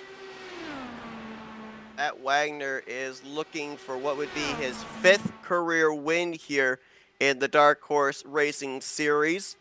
Craig Forsyth is looking for his 2nd, and I believe for Nick Degroot, I believe it would also be his 5th. I'd have to double check on that, but these 3, you know, we were kind of looking through the field, the fact that a lot of names that we saw at the top of the leaderboard last season, like Rick Ravon and Henry Bennett, Robert Molesky III, they weren't in the field. We were looking at who were going to be some of those guys we were going to probably see up at the front in this one. I believe these 3 drivers were up inside of the top 5 that we were looking at, and no surprise, closing on 10 laps to go.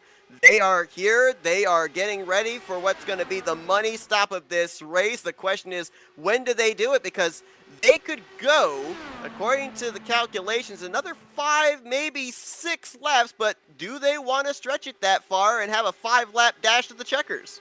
These drivers will try to stretch it as long as they absolutely can. As Craig Forsyth back to the point as we come to 10 laps to go.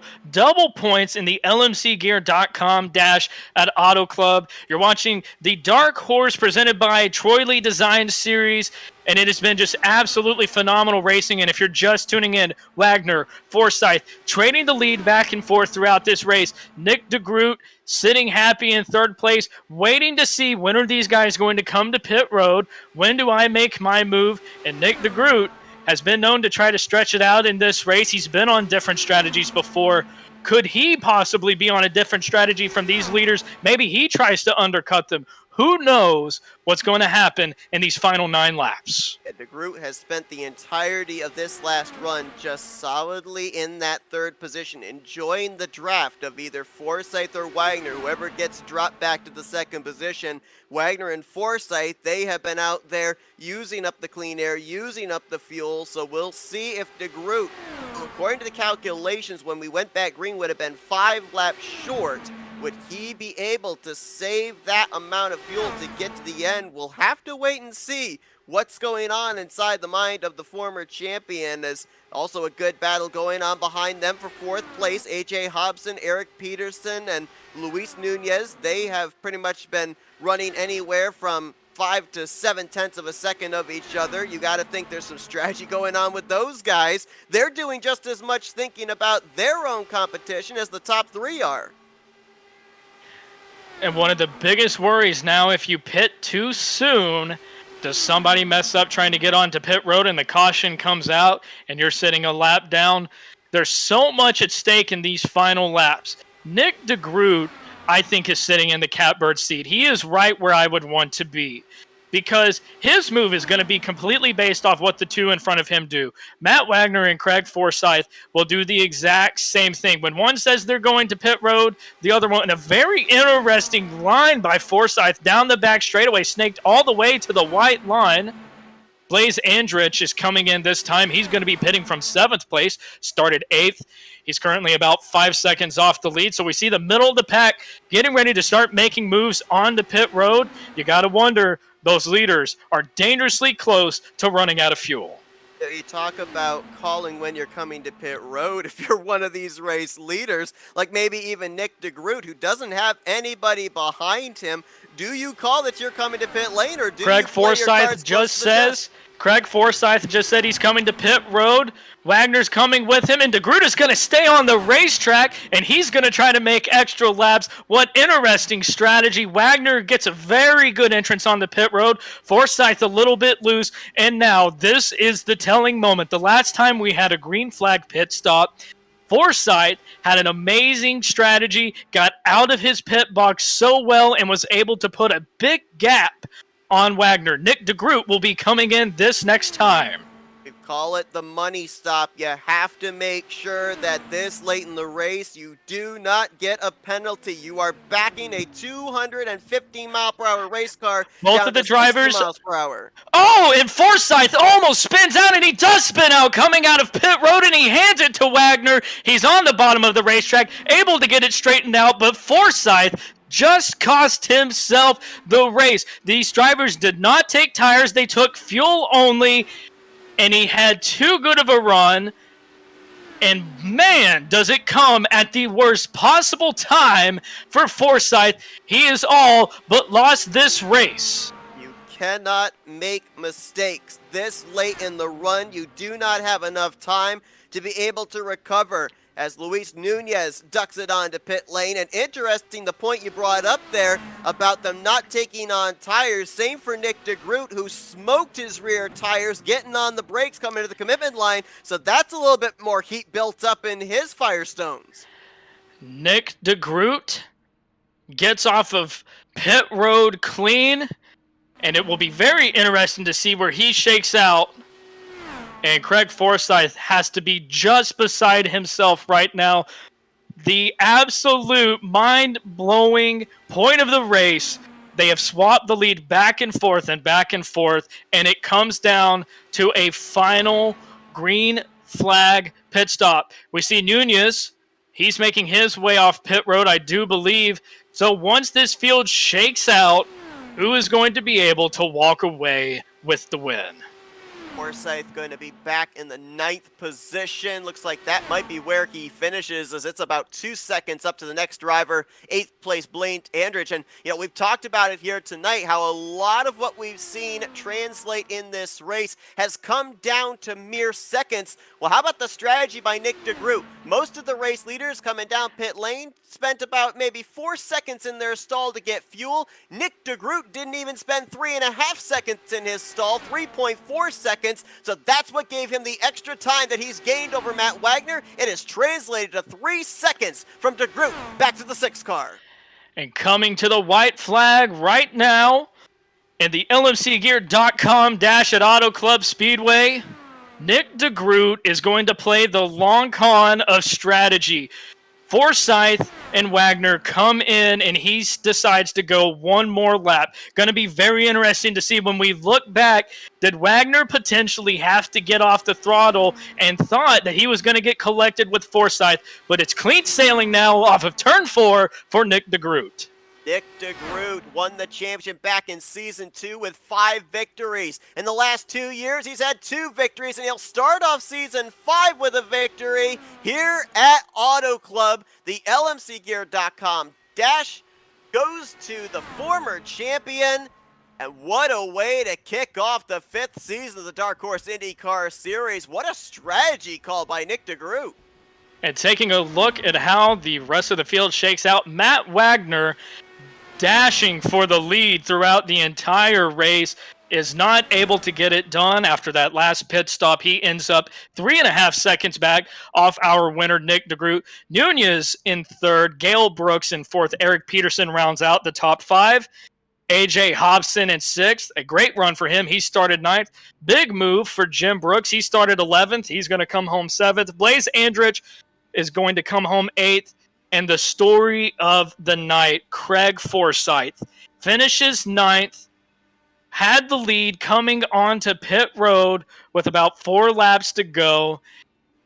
Beautiful pit stop, was going to come out ahead of Wagner, gave it too much gas on old tires, and he spins out, and it costs him the race. Now, what would have been very interesting to see would have been, had he been able to maintain his car, stay on the apron, and continue going, and him and Wagner running 1-2, would they have had anything for Nick Degroot, who was on the alternate strategy, and he's going to go ahead and park it in victory lane? Right, that would have been the interesting thing, especially with the fact that, 3 seconds between Degroot and Wagner. If Wagner and Forsyth had come off pit road together, that would have been 2 cars versus 1 car, especially with straightaway speed. Would they have been able to cut that amount of time down in the final stages? But how ironic is it in the case of Nick Degroot's night?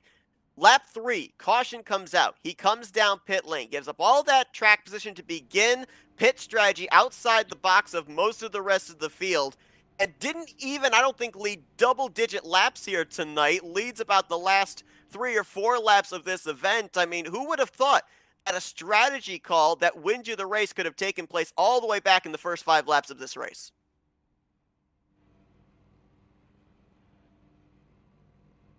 Let's take a look at the full finishing results from this evening's event. Degroot with the victory, Wagner in 2nd, Nunez in 3rd, and with this being a double points race, drivers that finished up here inside of the top 5, they are going to rake in some very valuable points heading into Las Vegas next week. On the flip side, though, a lot of big names finishing down outside of the top 10, outside the top 15. Shouse, Teed, Highsong, a lot of drivers that we looked at as drivers that, if not for the win, we're going to compete for top 5s and top 10s here tonight. They're going to be looking at Las Vegas next week to be on the comeback trail.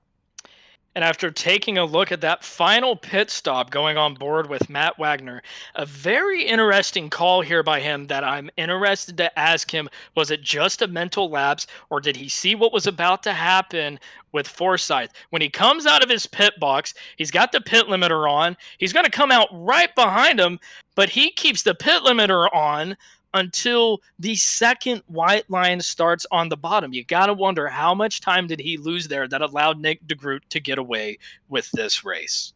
Well, we're going to get a chance to find out the answer to those questions here in just a moment, as drivers climb from their race cars, and we're going to be able to talk to them about their evenings. I believe we have one of them standing by right now. What a debut here tonight for Luis Gonzalez Nunez, who is going to start third and finish third in tonight's season opener. Let's talk with him now. Hey, Luis, it's Joey and Seth up here in the FRM booth. You got us? Yeah, hi here. Well, man, I mean, first off, congratulations. A tremendous job here tonight in your first race of the Dark Horse Racing Series. I mean, we saw you up inside the top 5 pretty much the entirety of the night. What was it like out there? What were some of the conditions that you were battling with here in this evening's long race?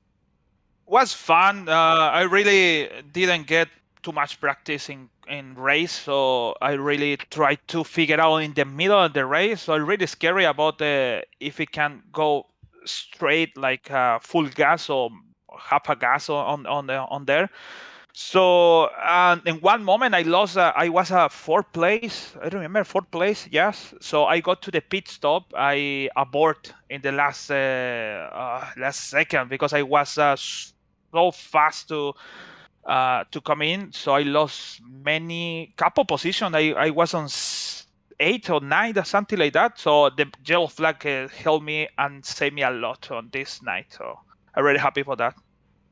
And we saw you have a moment early on in the race. I believe it was with TJ Elaine, almost a big wreck. Was there ever and I am incorrect on that. It wasn't with TJ Elaine. I believe it might have been Eric Shouse, where you just got into the back of him a little bit. Was there ever a concern about the amount of aggressive racing in this? And as the race went on, were you ever worried about, I might get caught up in somebody else's wreck? Maybe I've had my one good break for the race, but you're able to battle back up to third. I'm really concerned about the people try to understand if we need to catch it from the people. Like I remember that situation when he told me. I tried to think about let's fight. Don't fight together because we need to catch it the front of field. So I tried to don't fight too much, but it's like maybe it's different mentality what I have now. So actually, now I remember one guy is going to apron. I come back to the line for the line. So I don't remember who it is. Eric thinks it's something like that. So that's what's really scary. This is my 2 main scary moment on the race. So, but I'm really happy because I really have a tough 2021 in another league. I have it at DW12. So I'm really happy with this podium. So I gonna strong for the next one. So I just come to learn the people because I just only recognize couple of them, Nick, Matt, Eric, Charles. So Jim, what else I saw the names here, Jimmy. So I have a couple names I recognize, but the other one is really new for me. But I'm really happy with the performance. I thought it's gonna be on green flag all the race, but really happy for that. So happy for the yellow flag because it's really for the expectation for the viewers, the people like see. Oh, it's a good definition. Actually, there's good definition on the end where like 3 laps to go, you need to go to the pits and just splash, and that's what I think about. I almost spin on my exit, like when I see. Craig, so I saw Craig spin, so I like okay, this is the 3rd position, doesn't matter, and yeah, I'm really happy for that, and congratulations also for Nick and for Matt for the good performance. And Luis, just one last question for you. Throughout the race, is it in the back of your mind that this is a double points race? I really need to try to save what I've got, try to get through any incident so I can try to finish strong? Actually, Nick Degroot told me. I just sent a private messenger to say congratulations for that. I say finally good result after a long time. I can say yeah, it's a double point, so we need to save it. We need to handle it with that. I say I didn't realize that. No. So I just like okay, maybe it's a normal race. So good for me because if you have a one bad race, this is gonna be like safe for me. So good for me. Good for the result. Absolutely. A great debut for you, Luis, and a great debut podium for you as well here in Dark Horse. Congratulations on the third place finish. Can I say something? A couple words. Always I say this. I have my main sponsor, Sim Racing 24/7. Thank you so much for sponsoring me and the support for every time. This is 2022. They're gonna support me and this league too. And so I'm really happy about that. I'm gonna say something in Spanish because my mom's watching me on my country and this time, so it's very late for her. I say muchas gracias por eso, por el apoyo que me estás dando. Esta podium para ti y vamos a ver si la próxima semana va a ser la mejor y espero que estés ahí para verme. I say thank you so much for my mom. My father too for the support, and the next one is gonna be Las Vegas, so let's see what happened on there. I'm gonna try to enjoy her in this hard moment where they have around the world, so good for us. Excellent job, Luis. Excellent job, Luis, and thanks for taking the time to talk with us. P3 for Luis Gonzalez Nunez and his debut race with Dark Horse. Thank you so much, guys. Let's see if we can get our runner-up finisher here now. I don't think the statistics that we're going to see after this race are going to do justice to just how many lead changes we had. It's only going to score the lead changes to the start-finish line, but we had about 2 or 3 every lap between start-finish line to start-finish line. But he brings it home in the second position here tonight, and that is Matt Wagner. Let's see if we can get a word with him now.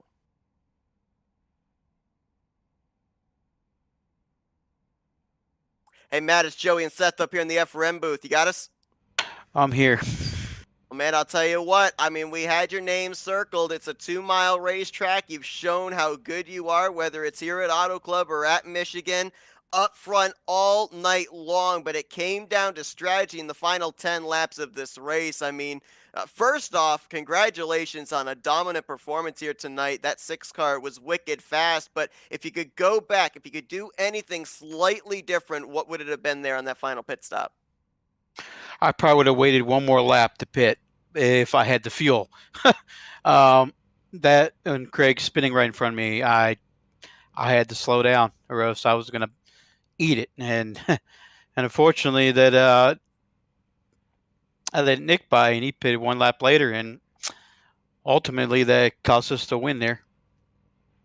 And a very interesting watching your on board on that final pit stop. You had a really good pit stop. Obviously, you go with no tires there, just trying to get fuel, get in and out as quick as possible. I noticed that you have your pit limiter on very late coming out of pit road, almost to where the second line starts. Did you see what was about to happen with Craig and just try to anticipate that and didn't want to try to gas it, trying to get out of his way and potentially spin yourself out? No, he was going to have the momentum coming out of pit road. So basically what I was doing is letting him by. Ultimately, during the last run there, the tires were not that great, and they were pretty a little bit unstable. So I was just babying it on home. If I would have reversed the roles or went throughout the whole race, I would have chosen Nick's side. And taking you back to lap 55 on that first green flag pit stop that we had, I saw you come in right with Craig. And then coming out of pit road, he got a huge lead. Did you just not have the best of pit stops there? We noticed there was about a half a second difference between the two of you in the time spent on pit road there, and that's when he was able to get out to about a second lead. No, I didn't want to run in the back of him because I didn't know where his braking point was. And so I hope, even though we're not teammates, so we were working together this whole entire race pretty much. And it is what it is. I braked a little bit early, and ultimately that was 0.8 seconds, and I could not catch up to him. You got to be at least 0.6 seconds behind the guy for him to catch him. And talk about just battling throughout the race with him. You guys were going back and forth at least twice every single lap. How much trust do you have to have with another sim racer to be able to go out there, trade the lead like that, and know that they're not going to make a dumb move and you guys are going to be able to have fun and be safe out there on the racetrack to get it to the end? I've raced with Craig for about 2.5 years now. I know I can trust him 100%. We raced hard against each other. We've had our differences in the past, but we've cleaned that up, and we've been running really well together, and it's worked really well in this race, and I'm pretty proud to. Well, I kind of wish he would have got the podium, so I'm really sad to see him get spin there. That's a tough break for him. I really do feel bad for him.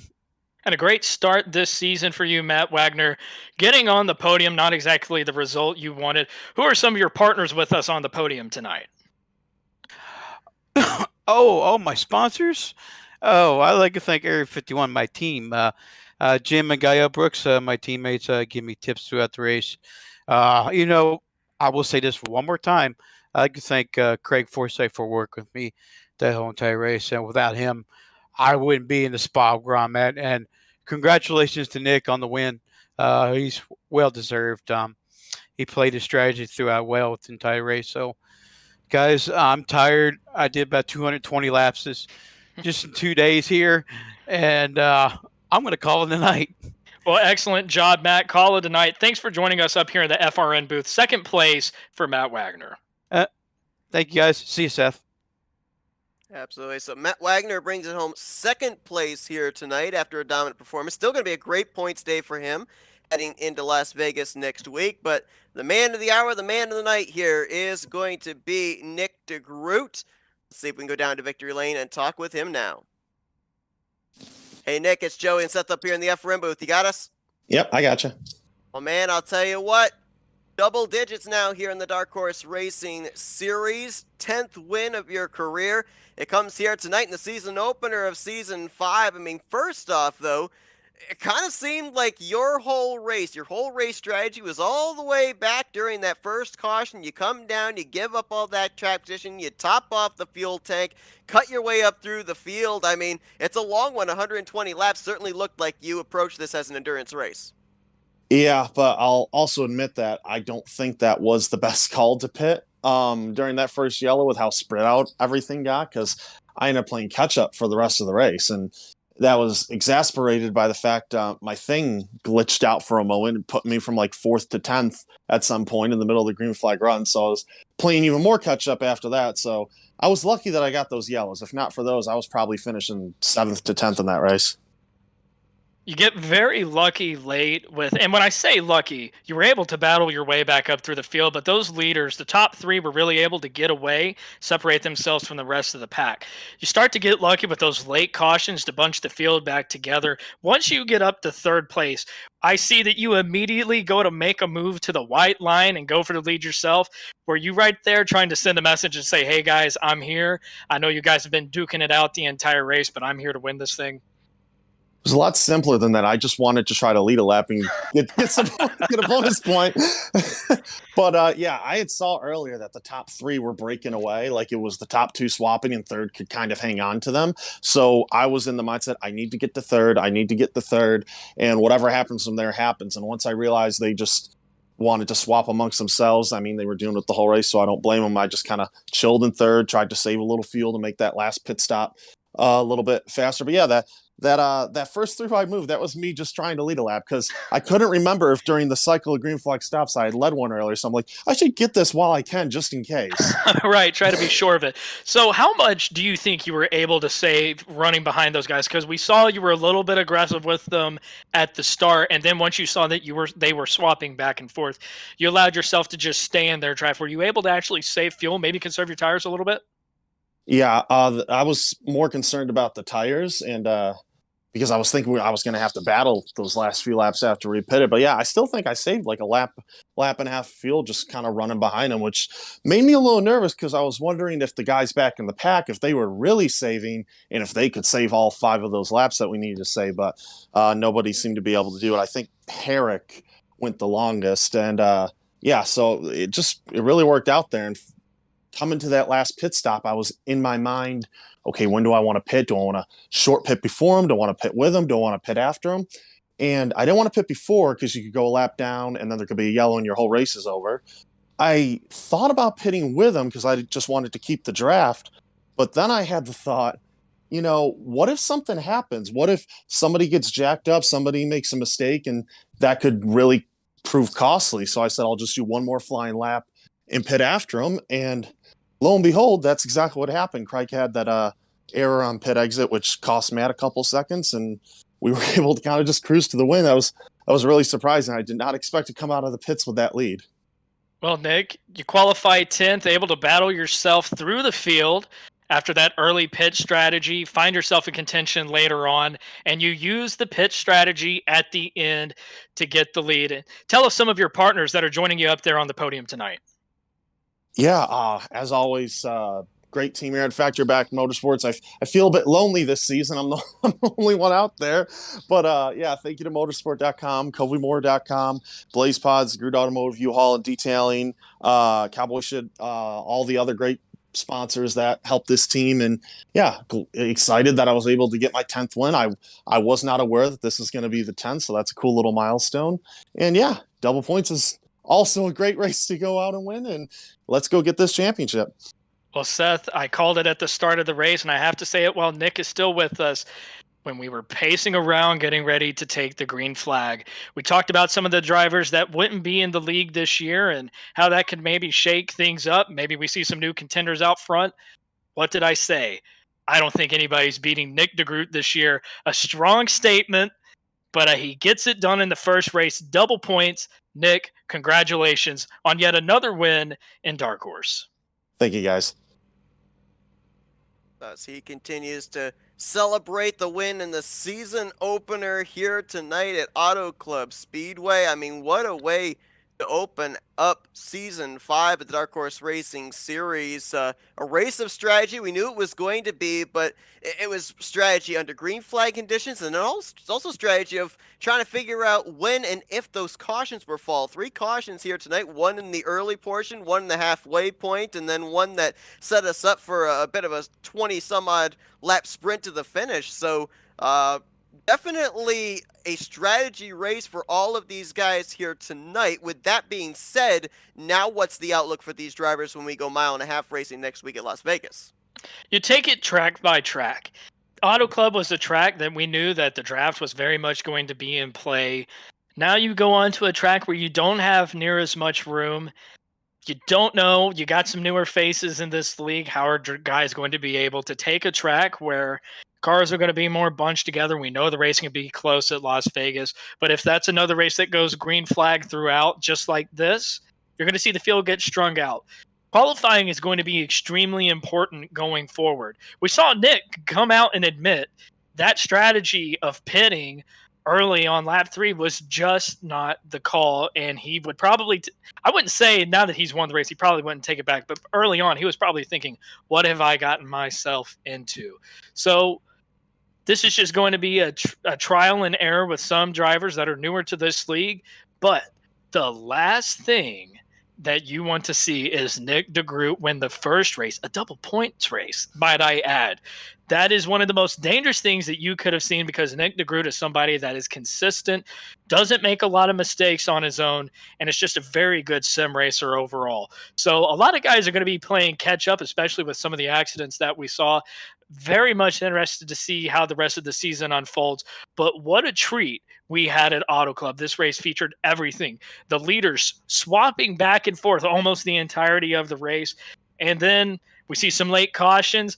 We see some late fuel strategy. And who doesn't love a good fuel mileage race? Especially one where the leader spins out coming off pit road with 5 laps to go and hands the lead and hands the win to someone else. So just an all-around great race at Auto Club Speedway. What a way to kick off the Dark Horse presented by Troy Lee Design Series for 2022.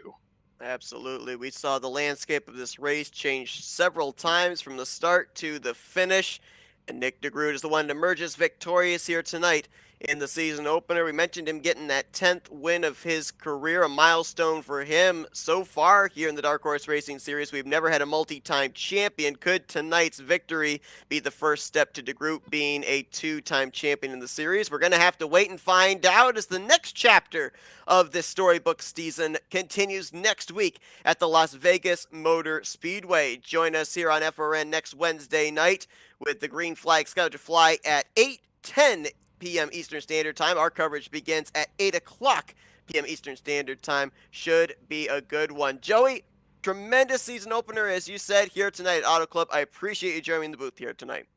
Yeah, absolutely. Always a pleasure to be in the booth here for FRN.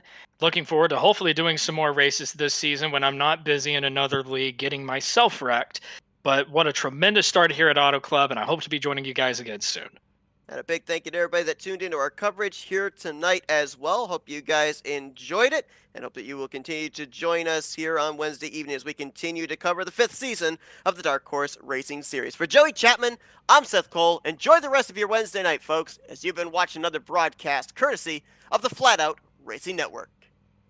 This broadcast is the copyrighted work of Flatout Racing Network and may not be rebroadcast, retranslated, or used in any form without the express written consent of Flatout Racing Network and iRacing.com Motorsports Simulations. Flatout Racing Network would like to thank you for your support, and we hope you enjoyed tonight's broadcast.